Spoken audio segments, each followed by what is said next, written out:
Papalapit na ang 2025-2026 NBA season at malinaw na kung sino ang magiging starting five ng bawat team. Pero sino nga bang nag-standout at sino ang may mga kakulangan sa preparasyon? Sa West, powerhouse agad ang Houston Rockets lalo na't kasama na nila si Kevin Durant. Sa Denver naman, si Cameron Johnson ay inaasahang babagay sa sistema ni Nikola Jokic. At wag rin natin kalilimutan ang Oklahoma City Thunder na intact pa rin ang kanilang championship starting five. Pero may teams na may seryosong concerns. Ang Celtics, Hornets at Pacers.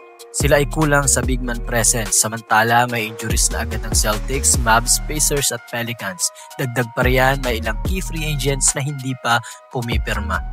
Kaya nga masasabi natin na may teams na mukhang ready na for a deep playoff run at may iba na kailangan pang habulin ng chemistry at health issues bago magsimula ang season. Ngayon, sa palagay nyo, sino ang may pinaka-solid na starting five bago natin ilatag ang ating NBA Power Rankings 2025-2026 season?